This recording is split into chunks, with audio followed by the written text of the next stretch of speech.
Kalau dulu aku tuh sangat kesulitan banget yang namanya ngembangin followers. Bahkan selama 1-2 tahun aku stuck di angka followers 1000-an dan nggak berkembang sama sekali. Karena itu di video ini aku pengen ngebahas buat teman-teman terutama yang pemula yang baru mau mulai bikin konten di sosmed, gimana sih caranya, apa-apa aja sih yang aku lakukan sehingga aku tuh bisa keluar dari jebakan stuck followersnya ini dan bisa mencapai langkah 10.000 followers dalam sebulan.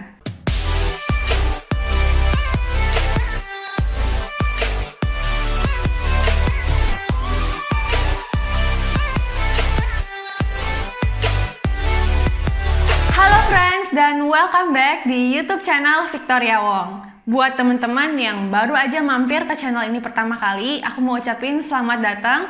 Nah, buat teman-teman yang masih setia subscriber lamaku yang sampai sekarang masih setia nungguin kapan channel ini upload lagi, aku mau ucapin thank you karena masih stay, masih tonton video ini. Nah, selanjutnya ini channel akan beneran aktif, beneran balik ya. Dan setiap minggunya aku akan khususin satu video yang aku upload dan akan membahas seputar sosial media, konten marketing, bisnis, digital marketing, dan terutama cara bikin konten di sosial media. Jadi buat teman-teman entah itu pebisnis, pengen jadi konten kreator, dan pengen menghasilkan dari sosial media, stay tune, pantengin terus channel ini, klik subscribe yang ada di bawah juga, karena nanti selanjutnya akan ada lebih banyak konten-konten yang bermanfaat buat kamu. Nah, mungkin ada beberapa teman-teman dari sini tahu kalau dulu aku tuh sangat kesulitan banget yang namanya ngembangin followers. Bahkan selama 1-2 tahun aku stuck di angka followers 1000-an dan nggak berkembang sama sekali. Bayangin setahunan lebih dan followers kamu nggak naik-naik. Nah, jadi dalam bulan-bulan kemarin, terutama bulan-bulan pandemi ya, dimana semua orang stay at home, aku mulai coba merombak strategi, kira-kira apa sih yang aku lakuin yang salah, dan akhirnya aku bisa mencapai milestone pertama aku, atau langkah besar pertamaku lah ya, untuk bisa mencapai 10.000 followers dalam sebulan dan terus berkembang sampai sekarang. Nah, karena itu di video ini aku pengen ngebahas buat teman-teman terutama yang pemula yang baru mau mulai bikin konten di sosmed, gimana sih caranya, apa-apa aja sih yang aku lakukan sehingga aku tuh bisa keluar dari jebakan stuck followersnya ini dan bisa mencapai langkah 10.000 followers dalam sebulan. Oke? Nah, disclaimer, buat teman-teman di sini yang bener-bener pengen bikin konten yang edukatif, konten buat bisnisnya, konten buat personal brandingnya di sosial media, dan bukan konten yang nyeleneh ya. Karena jujur, konten yang nyeleneh memang viralnya cepat, tapi memang selanjutnya untuk jangka panjang ke depan itu bukan sesuatu yang pengen kita cari.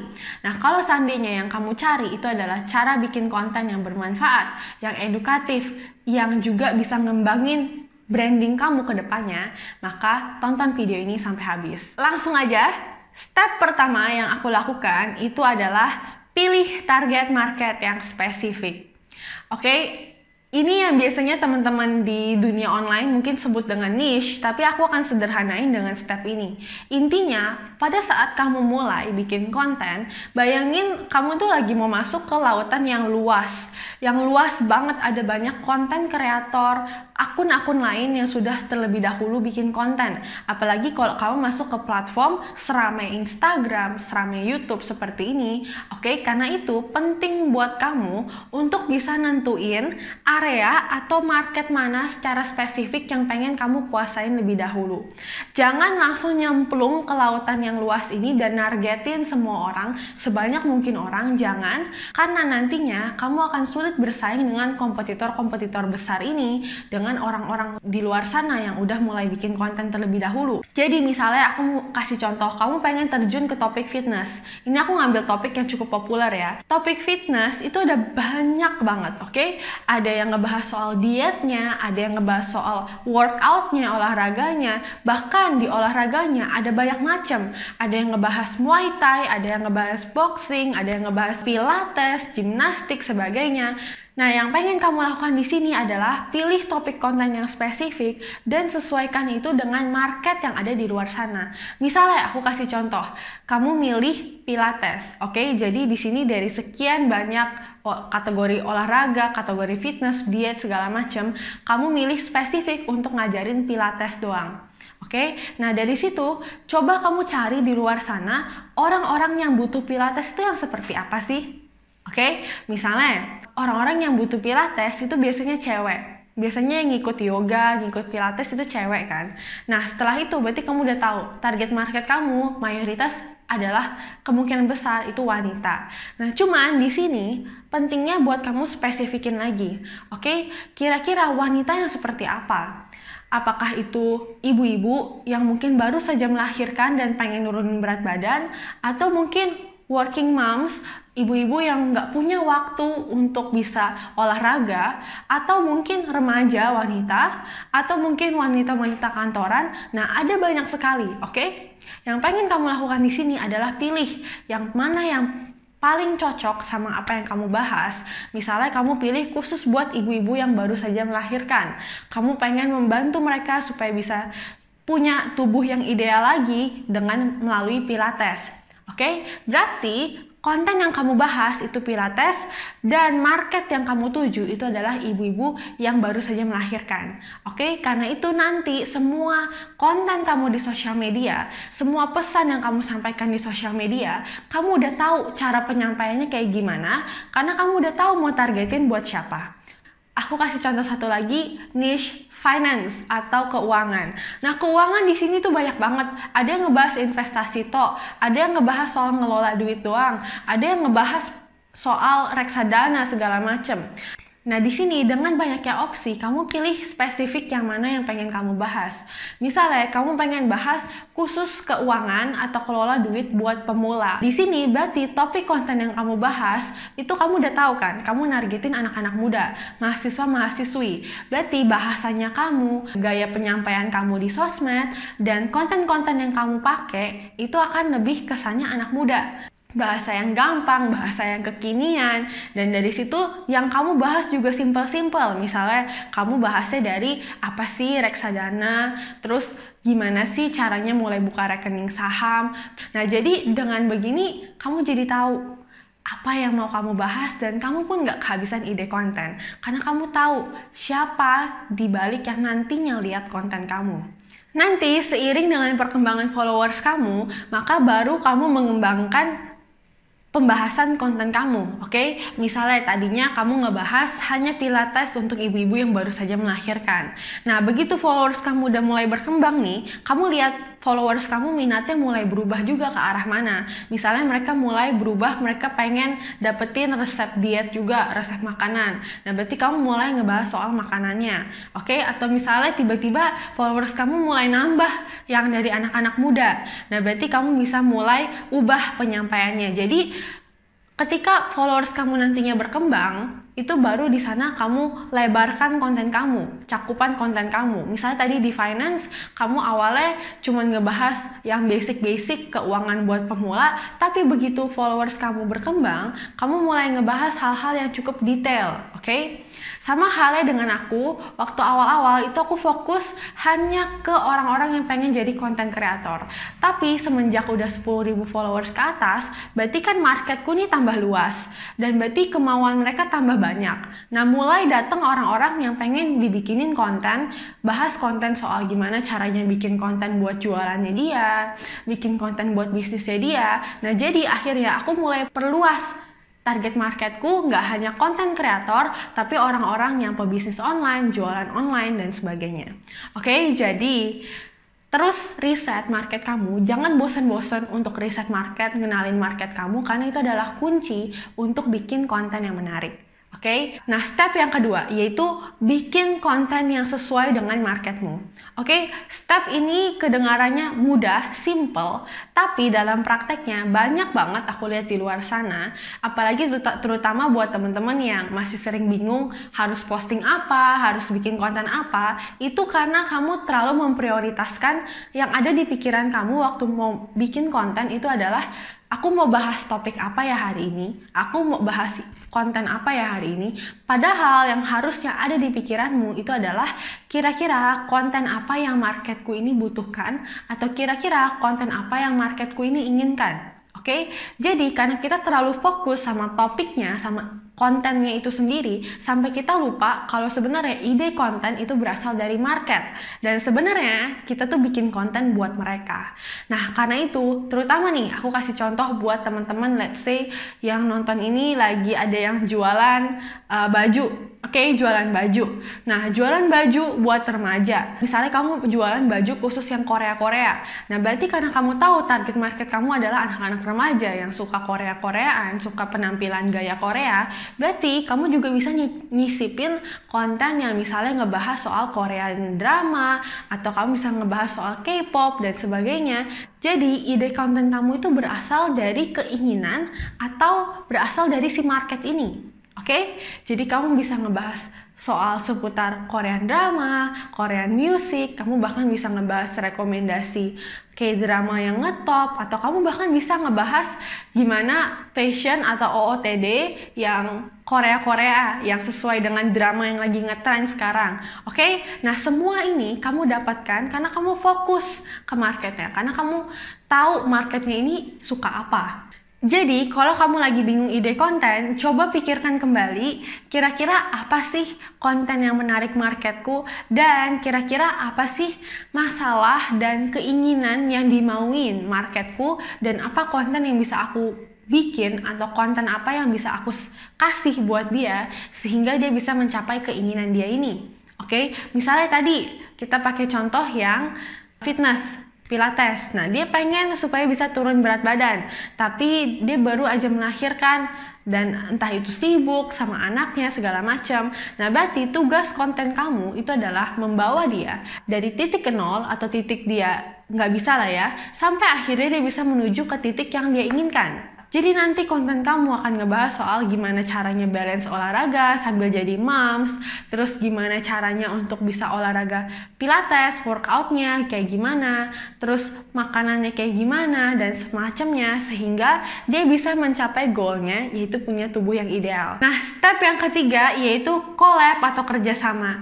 Nah, ini step yang penting banget karena yang namanya bangun konten di sosmed itu nggak cuma interaksi sama followers doang, tapi penting buat kamu untuk bisa kerja sama atau bisa collab sama akun-akun yang punya followers sesuai dengan target market kamu. Oke, bisa entah itu ngajakin mereka Instagram live bareng, saling shout out bareng, kayak saling promosin akun masing-masing, atau kamu bisa ngelakuin guest post, kamu ngisi konten di tempat dia, terus dia ngisi konten di tempat kamu, dan hari itu saling shout out satu sama lain. Nah, nggak harus kamu mulai dengan akun-akun yang punya banyak followers, yang paling penting mereka tuh punya followers yang sesuai dengan target market kamu. Oke, jadi nggak harus langsung mikirin kayak, waduh, gimana ya cara aku kerja sama akun yang punya banyak followers, kan mereka ya mungkin mereka bahkan nggak baca DM ku. Oke, nah nggak harus mikirin yang banyak followers, mulai aja dulu dari akun-akun yang sepantaran sama kamu followersnya. Nah, misalnya kamu punya akun yang ngebahas soal, let's say, parenting, oke? Parenting ibu dan anak. Nah, terus kamu punya kenalan akun lain yang ngebahas soal hubungan antara ayah dan ibu. Oke, nah ini kan kurang lebih sama target marketnya, yaitu ke orang tua yang sudah punya anak. Nah, kamu bisa saling collab sama dia karena target marketnya sama, jadi kemungkinan si followers follow akun kamu sama akun dia itu tinggi. Oke, jadi sama-sama pun saling menguntungkan. Nah, jadi buat teman-teman di sini supaya bisa nih nemuin partner collab atau kerjasamanya secara cepat, aku mau ajakin boleh komen di kolom YouTube ini, kenalin siapa nama kamu, akun Instagram kamu apa, dan kira-kira kamu tuh ngebahas soal apa. Nah, harapannya dengan gitu, jadi bisa saling ketemu partner yang potensial diajakin collab. Misalnya ada yang ngebahas soal parenting, terus kebetulan ada yang jualan mainan anak. Itu kan bisa saling collab bareng. Nah, jadi langsung aja boleh komen di bawah untuk saling nemuin partner diajak collab atau kerjasama masing-masing. Nah, kita sampai ke step yang terakhir. Nah, ini step yang sangat-sangat penting dan aku pengen teman-teman di sini simak banget, yaitu konsisten posting. Oke, nah selama perjalanan aku mencapai 10.000 followers dalam sebulan, itu aku setiap hari dari Senin sampai Jumat itu aku posting minimal sekali.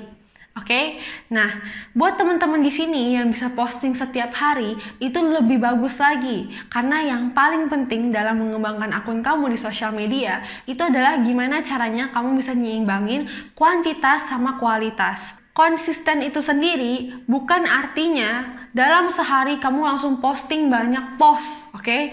Kalau misalnya memang dalam sehari kamu bisa posting banyak, misalnya 3 kali, itu nggak apa-apa, malah itu lebih baik. Cuman pastikan kamu punya waktu untuk bisa evaluasi konten kamu dan mikirin gimana konten kamu bisa lebih bagus ke depannya.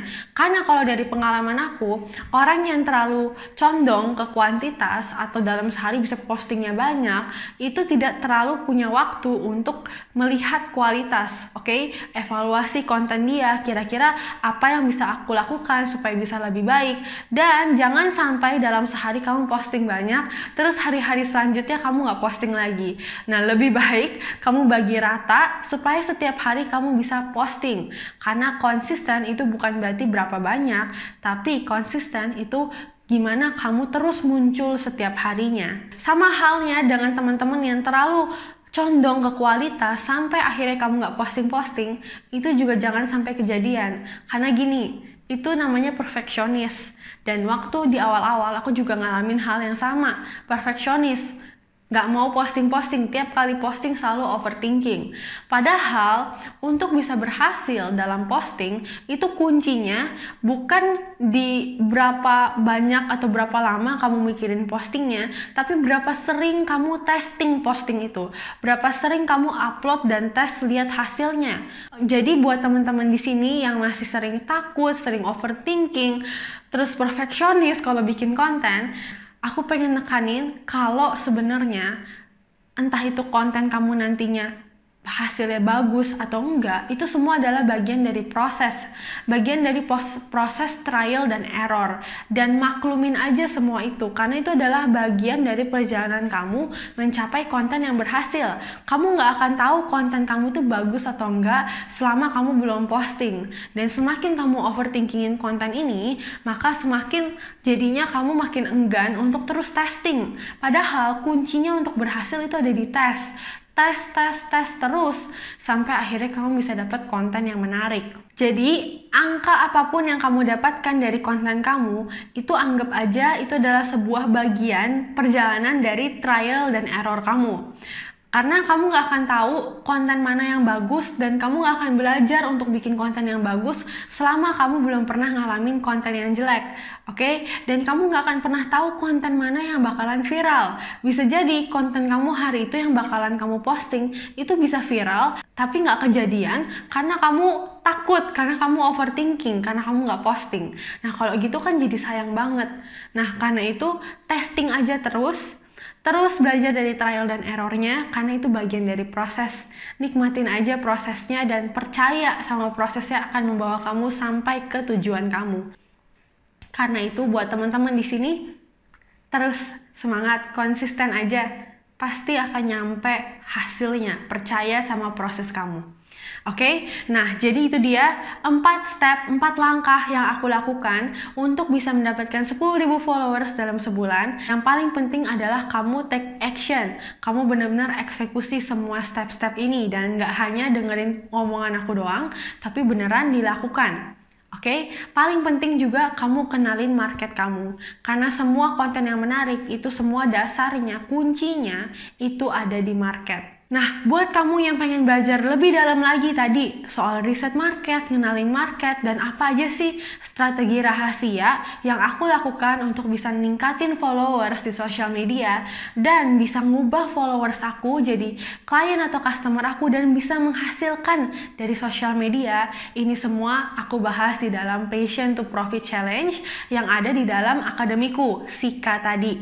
Nah, buat teman-teman yang mau join, bisa langsung aja klik link yang ada di deskripsi video ini atau bisa search link yang ada di sini. Oke, nah itu welcome buat teman-teman yang mau join, karena di situ kamu juga nggak akan mulai konten sendirian. Akan ada grup bimbingan di mana kamu bisa tanya-tanya seputar konten bareng aku langsung dan bareng kreator yang lain yang sudah berpengalaman. Dan di situ juga kita akan sering ngadain live di mana kamu bisa minta akunmu atau kontenmu untuk di-review langsung. Oke, nah jadi nggak hanya kamu dapat strateginya dalam bentuk video yang bisa kamu akses seumur hidup, kamu juga dapat bonus seperti grup bimbingan tadi, bisa networking, dan juga panduannya dalam bentuk ebook. Oke, jadi itu dia. Nah, karena ini Januari, bulan resolusi, aku tantang buat kamu yang lagi nonton video ini, yang belum mulai bikin konten, untuk akhirnya posting konten kamu di sosial media. Nah, yang selama ini sering stuck, sering macet, kontennya jarang posting, aku tantang kamu untuk mulai konsistenin lagi tahun ini. Jadiin tahun 2021 ini sebagai tahun kamu benar-benar bisa memanfaatkan sosial media kamu untuk ngembangin branding kamu. Karena percayalah, semuanya itu dimulai dari nol. Semuanya dimulai dari satu langkah dan terus konsisten. Percaya sama proses kamu, nikmatin proses kamu, dan semangat mulai konten. Sampai jumpa di video berikutnya.